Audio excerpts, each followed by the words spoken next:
Gracias, queridos hermanos, por continuar con nosotros en este especial sobre María y el Santo Rosario que tenemos en el día de hoy. En octubre, mes del Rosario, mes de esencia y espíritu mariano.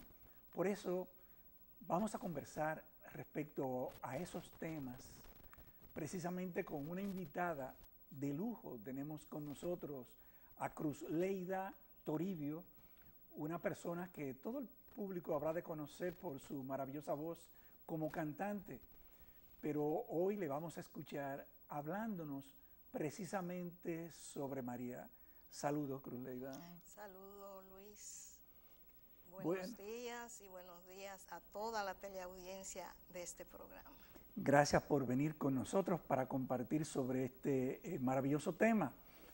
No todo lo que se sabe sobre la Virgen María proviene de fuentes bíblicas, porque Jesús, Dios encarnado, brillaba tanto y sigue brillando tanto, que obviamente María, que también brilla, su luz, en cierto modo, tenía que opacarse un poco para que la de Jesús brillara. Y por eso los escritos principales sobre María, exceptuando el Evangelio de Lucas, que habla, diríamos que bastante, sobre María y la infancia de Jesús, provienen de escritos extra bíblicos. Una de esas fuentes son escritos por Ana Catarina Emmerich, la beata alemana, que fue estigmatizada y que está en vía de canonización, que escribió bastante sobre visiones místicas acerca no solo de María, sino de cuestiones relativas inclusive a la propia Biblia. Pero ella escribió bastante y además otros escritos mucho más antiguos que los de la beata Ana Catarina Emmerich nos hablan sobre la tradición de María, su origen, su vida, y nosotros queremos conversar precisamente sobre esos aspectos con Cruzleida. Cruzleida, vamos a comenzar hablando sobre María. Nos gustaría que tú nos comentaras sobre sus orígenes, sus padres, su nacimiento. Háblanos sobre María. Bueno, los antepasados de la Santísima Virgen María eran esenios, y los esenios a su vez descendían de esos sacerdotes que en tiempo de Moisés y Aarón eran los que se encargaban de transportar el Arca de la Alianza. Entonces, ellos no eran muy numerosos, era un grupo bastante reducido al principio, y vivían en Tierra Santa. Luego que el grupo se hizo más numeroso, entonces ellos se trasladaron a vivir a las planicies del Jordán y se establecieron realmente en el monte Oreb y en el monte Carmelo. Eran personas muy entregadas a Dios. Era gente de oración, era gente de mucho sacrificio. Eran hombres purísimos, vivían el matrimonio perfectamente y adoraban a Dios perfectamente también. Eran personas que vestían túnicas bastante largas y blancas, eran muy pulcros y además labraban la tierra, pero ellos no comercializaban lo que ellos producían, no lo vendían, sino que ellos lo que hacían era que se intercambiaban. Todo lo que ellos producían, la necesidad que había se suplía intercambiándose uno con otro. Podría decirse que era una tribu que estaba, o que era un grupo que estaba básicamente en oración permanente. Permanentemente en oración. Esa gente oraban mucho. Por eso es que la Santísima Virgen María le corre por ahí la santidad, porque desde sus orígenes sus antepasados eran gente muy santa. Los macabeos eran esenios, los macabeos. Y usted sabe todo lo que esa gente pasaba. Imagina. Bueno. ¿Y sobre los padres de María? Bueno, los padres de María eran Santa Ana y San Joaquín, pero fíjese, Santa Ana, como era descendiente de esenios, en su casa se llevaba las reglas que tenían los esenios. Y esas personas vivían entregadas también a la oración. Pero Santa Ana vivía en Séforis, una ciudad que estaba próximo a Nazaret, quedaba cercana a Nazaret. La familia de Santa Ana vivía ahí, su papá se llamaba Eliú, y para ellos, cuando había un matrimonio entre los esenios, había un jefe de los esenios que se llamaba Arcos, que lo consultaban con él. Entonces él entraba a la cueva de Elías. Ahí en la cueva de Elías había un altar pequeño de piedra, y sobre ese altar estaba la vara de Aarón. Estaba como metida en algo que parecía como una mata, que tenía unas hojas como amarillas, será para preservarla. Y también ahí en esa mesa del altar había un cáliz grande hecho como de piedras preciosas, que contenía una partícula que era parte del misterio del Arca de la Alianza. Entonces, él entraba ahí a orar, él tomaba en sus manos la vara de Aarón, y ahí, si la persona era de la genealogía de la Santísima Virgen, pues ahí se sabía, y entonces el matrimonio se podía realizar. Así, eso ocurrió con Santa Ana y San Joaquín, y San Joaquín fue el elegido para Santa Ana. Entonces ellos se quedaron a vivir en Séforis con el papá de Santa Ana, porque ya su mamá había muerto. Entonces ahí se quedaron y vivieron durante 7 años con Eliú, que era el papá de Santa Ana. Después que ellos se casaron, tuvieron una hija que se llamaba María, pero se llamaba María Elí. Esa nació ahí en Séforis. El padre José Mesonero Trancón, en su libro Tras las huellas de María, dice que la Santísima Virgen nació en Séforis, pero no fue la Santísima Virgen, según Ana Catalina, sino que fue la primera hija que se llamaba María. Antes habían muchas Marías. Correcto. Como habían muchos José y muchos Jacob. Lo podemos ver en el propio Evangelio. Entonces, cuando la Santísima Santa Ana se casa, tienen esa primera hija, pero no pudo volver a procrear jamás. Tuvo 19 años sin poder tener más hijos.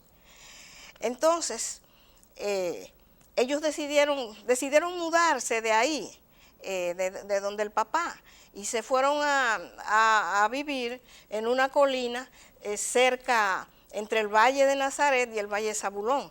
Entonces, ellos su papá le hizo su mudanza, eran ricos. Los padres de la Santísima Virgen María no eran pobres, eran ricos. Esa herencia le llegaba a Santa Ana de su mamá, que era la que era rica. Bueno, entonces la Santísima Santa Ana y San José y San Joaquín se fueron a vivir ahí a esa otra ciudad, esa colina, y comenzaron a orar, porque ellos querían retirarse para orar fuertemente, porque los esenios usaban ese método.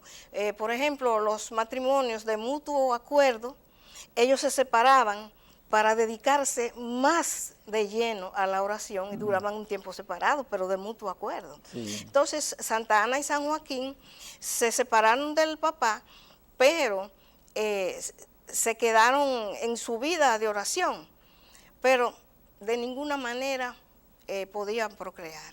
Entonces, Santa Ana y San Joaquín acordaron, porque cuando San Joaquín iba a llevar las ofrendas al templo, los sacerdotes se burlaban de él, Oiga, los sacerdotes del templo, ya en los últimos tiempos, en los últimos años, se burlaban porque él no había tenido descendencia y decían que quizás era un fraude lo que había pasado con la anterior hija, que quizás no era de ellos, sino que ellos la habían adoptado o algo así.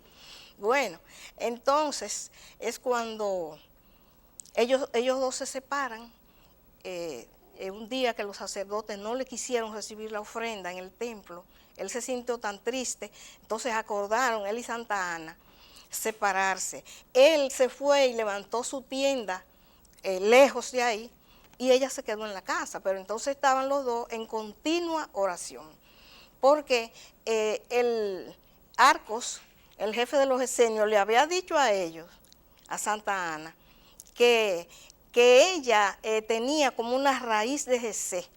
Jesé era el papá de David, claro, del rey David. Entonces, ellos tenían eso y ellos sentían que la hija que habían tenido no era esa raíz. Entonces ellos esperaban otra.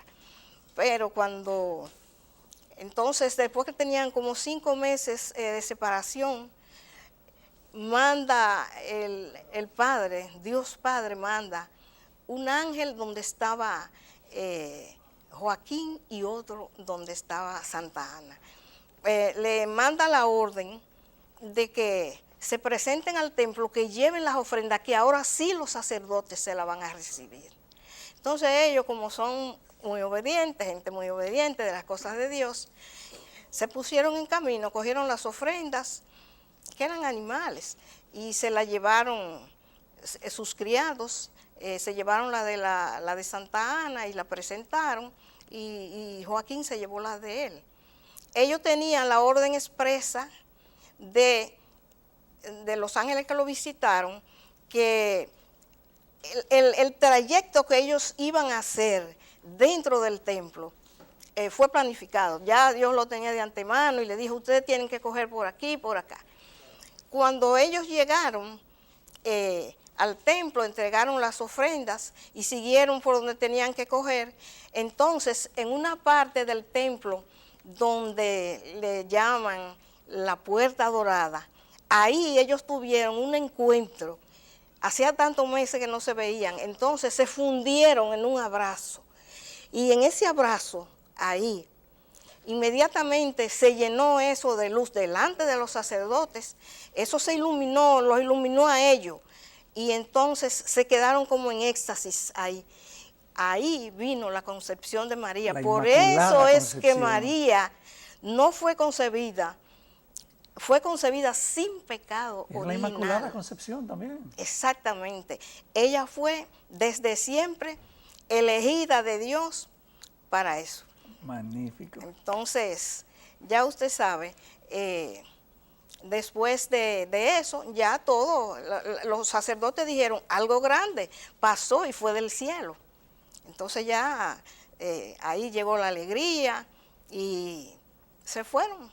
Así fue la concepción. Hablemos un poco ahora de José. ¿Cómo surge José en la vida de María? Bueno, José vivía en un edificio en Belén, que había pertenecido a Jesé, el papá de David, porque él es de la descendencia de David. Correcto. Pero esa familia era una familia de 6 hijos, pero los papás eran como un poco descuidados. Dice Ana Catalina que no eran ni buenos ni malos los papás, pero eran indiferentes, los hijos hacían lo que les pareciera. Entonces, José era el tercero de esos hijos, pero los otros, él era de un temperamento parecido al de los esenios, que lo que le gustaba era la oración, estar en oración desde pequeño, desde niño. Entonces a los hermanos eso le molestaba. Una vez estaba él en oración y fue uno de los hermanos, él estaba, ya usted sabe, metido profundamente en esa oración, y va uno de los hermanos y le dio un golpe tan grande atrás y él se quedó igualito. Como que el hermano se dio cuenta que él no reaccionó, volvió para atrás y le dio otro tacazo que lo lanzó al suelo. Era que José estaba en un éxtasis, por eso no se dio cuenta. Entonces lo lanzó al suelo. Cuando él se levanta del suelo, reaccionó normal, como si nada hubiera pasado. Él ni cuenta se dio, porque él estaba en un profundo éxtasis. Entonces lo que hizo fue irse de ahí a otro sitio, a seguir orando, a otra parte del patio, a seguir orando. Hombre de oración también. De mucha oración, un hombre puro, un hombre puro. Entonces llegó un momento en que él se cansó de recibir tanto maltrato. Algunas veces tenía que salir huyendo de los hermanos y esconderse entre esas grutas donde vivían los esenios, donde las mujeres lavaban, y se escondía ahí para que ellos no lo encontraran. Entonces, él llegó a un momento en que se cansó de eso y la indiferencia de los papás.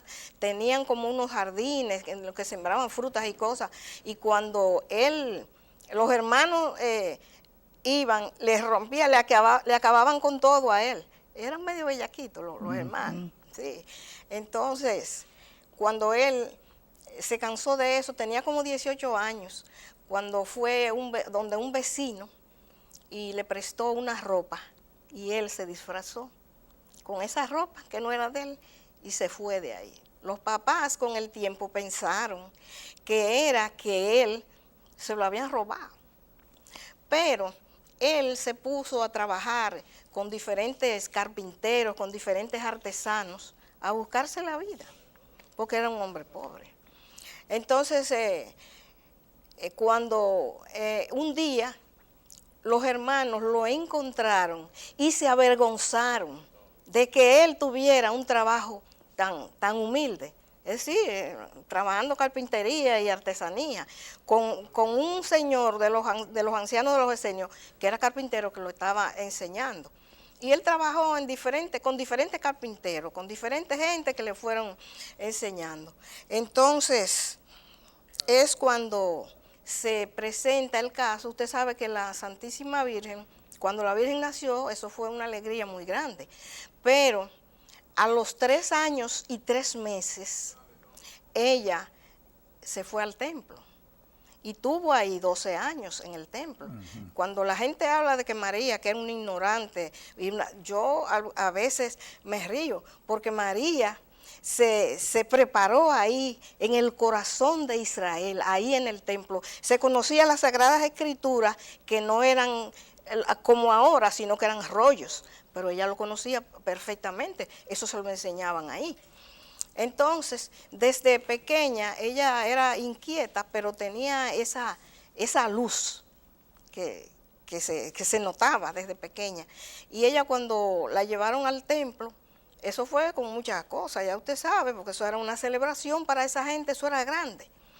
Entonces, cuando ella llegó al templo, le tocó, la señora que le tocó para atenderla, para ayudarla, que era como su maestra, y porque ella era tan pequeña, eran 3 años y 3 meses, y entonces tenían que ayudarla. Entonces le tocó una tía de Lázaro, aquel Lázaro que el Señor resucitó. Ajá, que se llamaba, creo que era Noemí, que se llamaba, era hermana de la mamá de Lázaro. Entonces, la niña desde el principio dijo que ella quería que le permitieran levantarse 3 veces en la noche para ella postrarse a orar. Pero el encargado del templo, el jefe de ahí, no se lo permitió porque era una niña muy pequeña. También ella pidió que en las comidas para ella fueran muy reducidas y que no hubiera carne. También eso se le dijo que no. Bueno, pero ahí ella se encargaba de bordar, de lavar la ropa de los sacerdotes, porque como eran animales que se sacrificaban, siempre esas vestiduras estaban manchadas. También se encargaba de bordar la ropa de los sacerdotes. Bueno, y así pasaron esos 12 años. Cuando ya ha llegado el término de los 12 años, va Santa Ana y le dice que ya ella tiene que salir del templo. Entonces ella se entristeció demasiado. Le pregunta al superior que si ella puede quedarse, le dice que no, que ella tiene que salir. Entonces ella muy triste se va a una fuente que había para buscar como agua para tomar. Ella quería tomar agua en ese momento. Y sin ninguna aparición oyó una voz que le dijo que ella tenía que elegir esposo, que ella tenía que casarse. Entonces ella ahí lo aceptó. Y decidieron que sí, ya decidió, le dijo a su mamá que sí, que se iba a casar. Entonces había que buscarle el esposo. Entonces, el esposo, que llegó a ser San José, como se había desaparecido del panorama, fíjese, primero, dice Ana Catalina, que había un anciano en el templo que era como si fuera el sumo pontífice y que él fue a hacer como la ofrenda de incienso de ese día a la oración que era ante el Santo de los Santos, como dicen ellos, refiriéndose a Dios. Entonces cuando él va a hacer eso, él baja un rollo que estaba sobre una especie de atril y ahí él entra en un éxtasis.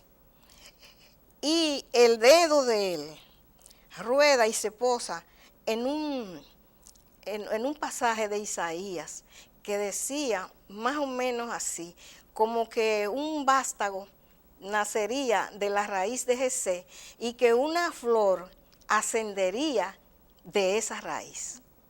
Entonces él no sabía, pero inmediatamente le llegó el discernimiento. Entonces enviaron a buscar todo lo que fueran descendientes de David que no estuvieran casados.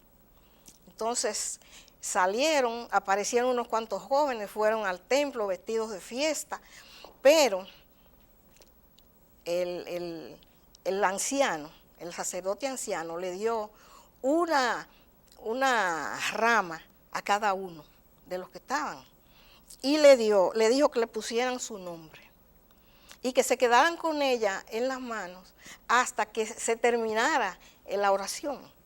Terminada la oración, que la pusieran entonces en el altar del Santo de los Santos. Entonces cuando la pusieron ahí, siguió la oración y las ramas estaban ahí, pero se supone que debía florecer una de ellas, si uno de ellos era el elegido. Entonces, no fue.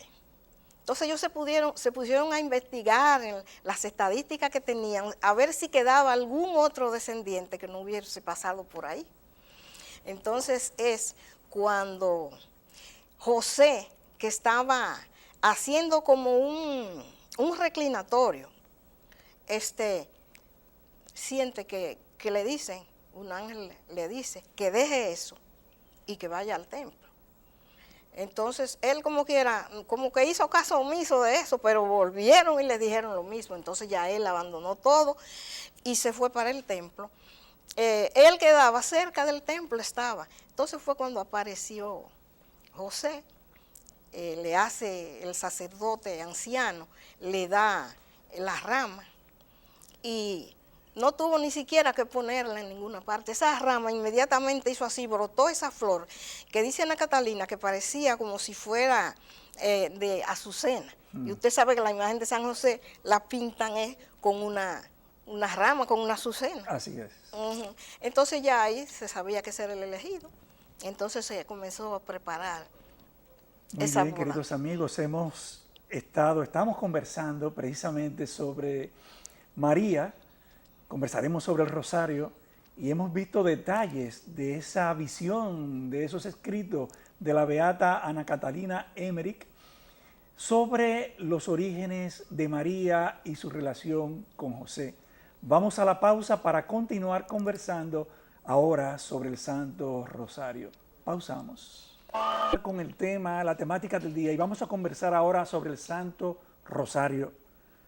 Cruzleida, ¿qué es el rosario? Bueno, antes de darle la definición, según Pío V, de lo que es el rosario, yo quería dar algunos datos históricos. Correcto. Del Santo Rosario. El Dios te salve María ya se encontraba en el misal romano desde el año 650 como una oración o antífona en la misa del cuarto domingo de Adviento. Eso que no es un invento. No. De 1100 a 1200 comenzó en algunos países a rezarse el Dios te salve María, y quienes no podían rezar el salterio o el salterio de David o 150 salmos, lo sustituyeron diciendo 150 veces el Dios te salve María. Entonces, en 1483 ya comenzó a añadírsele al Dios te salve María el Santa María, pero no era una costumbre generalizada. Es en 1569 cuando el Papa Pío V recomienda a los católicos de todo el mundo rezar el Santo Rosario tal y como se reza hoy, con sus Padres Nuestros, sus Ave Marías y sus glorias. Él decía que con esa oración se habían alcanzado grandes triunfos en la guerra contra los infieles y que esa devoción había demostrado ser muy eficaz para alcanzar conversiones y para detener las herejías, y que toda persona sencilla y devota debía rezarlo. Entonces comenzó a propagarse el Santo Rosario. Entonces, de 1878, me parece, a 1903, el Papa León XIII, que era un gran sabio y que fue llamado el Papa del Rosario, entonces escribió 2 encíclicas y 22 documentos menores recomendando a la gente el rezo del Santo Rosario. Él decía que el Santo Rosario era la más agradable de las oraciones y que era un resumen del culto que se le debe tributar a María, y que era la manera más fácil de enseñar a las almas sencillas los principales dogmas de nuestra fe. Pero quien asombró al mundo fue Juan Pablo II, cuando al inicio de su pontificado dijo en la Plaza de San Pedro que su oración preferida era el Santo Rosario, y que el Santo Rosario era una escalera para llegar al cielo, y que el Santo Rosario, además, cuando nosotros lo estábamos rezando, la Virgen descendía y rezaba también con nosotros, y que era la oración más sencilla, pero la más rica en contenido bíblico, decía Juan Pablo II. Y además, él dijo que el Santo Rosario nos proporciona a nosotros 2 alas para elevarnos en la vida espiritual, que esas 2 alas son la oración vocal y la oración mental. La oración vocal, porque con la boca nosotros vamos diciendo los Padres Nuestros, la Ave María y la Gloria, mientras con la mente, entonces nosotros meditamos en los misterios de Cristo. Hacemos lo mismo que hacía la Virgen. Meditar, ella meditaba en su corazón todos los misterios de Cristo. Sabes que algunas personas, más o menos, cuando objetan el rosario, hablan de por qué rezar a María y no rezarle directamente a Dios. Y entonces quieren echar a un lado y dicen, pero precisamente quien consiguió, quien obró en el Evangelio para conseguir aquel milagro en Caná fue la Virgen. Fue ella, fue por la petición de ella que él hizo su primer milagro. Y que no estaba por eso. No. Entonces, el Santo Rosario es importantísimo para nosotros, porque, fíjese, para esos que dicen que por qué no rezarle directamente a Dios. En las crónicas de San Francisco, estando él en éxtasis, le fue mostrada una escalera enorme que llegaba al cielo, y en medio de esa escalera estaba la Santísima Virgen María. Y se le dio en conocimiento a él que para poder subir al cielo, para llegar al cielo, había que pasar por ella. Es decir, que si yo tengo esa opción de orar por María, que me va a llevar más rápido a Jesús, pues ¿por qué no es malo que se le pida directamente a Jesús, pero si nosotros tenemos esa reina, esa abogada, porque es nuestra abogada, ella es abogada y medianera, ella le pide a Jesús por nosotros, ¿verdad? Ella hace esa mediación entre Jesús y nosotros, y es una abogada que tenemos allá en el cielo, que imagínense si aquí en la tierra la gente busca a los abogados para defenderse, imagínense uno que es tan pecador, Así es. ¿Cómo no hacer uso de esa madre? Así es. Cruz Leida, me gustaría, como parte final de esta parte del Rosario, que tú nos dijeras, ¿por qué octubre, mes del Rosario? ¿Qué pasó en octubre? ¿Por qué no septiembre? ¿Por qué no diciembre? ¿Por qué octubre, mes del Rosario? Precisamente octubre, el mes en el que estamos, porque en el siglo XVI los mahometanos invadieron Europa. Entonces ya iban a meterse en Roma. Los mahometanos no interactuaban con nadie. Ellos donde llegaban y encontraban un cristiano, lo mataban. Entonces el Papa Pío V, cuando se dio cuenta que iban a invadir a Roma, se juntó con su gente y determinaron ellos ir al encuentro de los mahometanos, es decir, invadirlo a ellos, ¿verdad? Entonces es cuando determinan eso y se da esa batalla. Los mahometanos eran mayor en número, creo que eran 88,000, y los barcos de ellos eran muchísimos. La defensa de los cristianos era mínima, era pírrica, era pobre. Entonces, los cristianos, fíjese, la preparación. Antes de ellos irse a esa batalla, ellos se confesaron, participaron de la Eucaristía, comulgaron, rezaron el rosario y le hicieron un canto, le entonaron un canto a la Virgen. Después de esa preparación, entonces ellos se lanzaron a la batalla. Al principio ellos estaban perdiendo, porque eran demasiado contra ellos. Pero, ¿qué pasó? Que el Papa Pío V, precisamente el día 7 de octubre, reunió toda la gente en Roma y salió por todas las calles de Roma, un gentío por todas las calles de Roma, rezando el Santo Rosario. Inmediatamente la cosa cambió, los vientos cambiaron, como eran barcos de vela, entonces la brisa fue contraria para los otros, y ya usted sabe, esa batalla se ganó y fue precisamente un 7 de octubre.